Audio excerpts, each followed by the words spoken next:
ऐसे तो जिन भी घरों में पूजा होती है वहाँ सुबह-सुबह और संध्या के समय दीपक तो जलाया ही जाता है। किंतु कुछ प्रमुख अवसरों पर जैसे नवरात्रि के समय या फिर देवी माँ का जागरण हो, रामचरितमानस का अखंड पाठ हो, इन सब में अखंड ज्योति जलाने का विधान है। सभी लोग इस बात को जानते हैं कि अखंड ज्योति का भक्ति क्षेत्र में बहुत महत्वपूर्ण स्थान है। साथ ही इसका वैज्ञानिक महत्व भी है। चलिए आज हम आपको दीपक या अखंड ज्योति के धार्मिक और वैज्ञानिक दोनों तरह के महत्व के बारे में बताते हैं। मित्रों, मान्यता है कि दीपक में उपस्थित अग्निदेव के माध्यम से भक्त अपनी संवेदनाएं ईश्वर के पास भेजने का प्रयास करते हैं।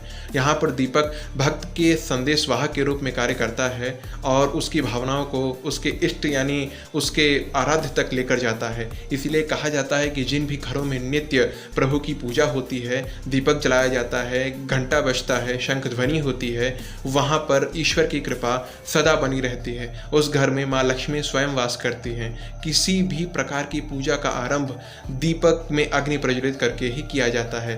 पूजा के अंत में भगवान जी की आरती भी दीपक से ही होती है। कहते हैं कि जितनी देर पूजा चल रही होती है उतनी देर दीपक अखंडित रूप से जलता रहे तो ये वातावरण की शुद्धि के लिए बहुत अच्छा होता है। दीपक की ऊर्जा से धीरे धीरे आसपास का ऑरा या कह सकते हैं आसपास का क्षेत्र साफ हो जाता है।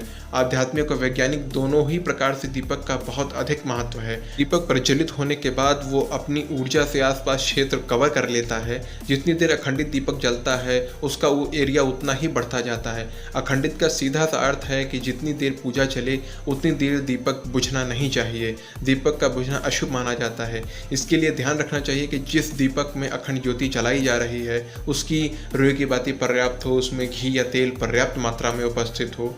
दीपक के न बुझने देने के पीछे एक कारण ये भी है कि बिना रुके निरंतर दीपक जलते रहने से उसकी ऊर्जा पूरे घर में या फिर जहाँ पर भी पूजा हो रही उस क्षेत्र विशेष में फैल जाती है। जितने भी क्षेत्र में दीपक का प्रकाश पहुँचता है, यूँ कहें कि जितने भी क्षेत्र में अग्निदेव दीपक की ज्योति के माध्यम से वास कर लेते हैं वहाँ पर नकारात्मक ऊर्जा नहीं रुक पाती, जिसे वैज्ञानिक भाषा में वैड वाइब्रेशन कहते हैं, वो स्वतः समाप्त हो जाती हैं दीपक की ज्योति की जो ऊर्जा है उसके माध्यम से।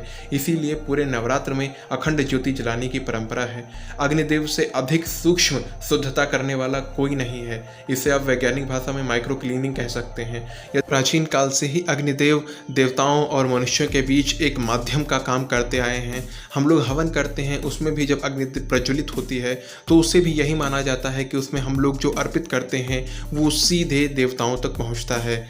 इसीलिए अग्नि का अत्यधिक महत्व है। इसीलिए दीप का अत्यधिक महत्व है, क्योंकि वो भी अग्नि का एक सूक्ष्म रूप है।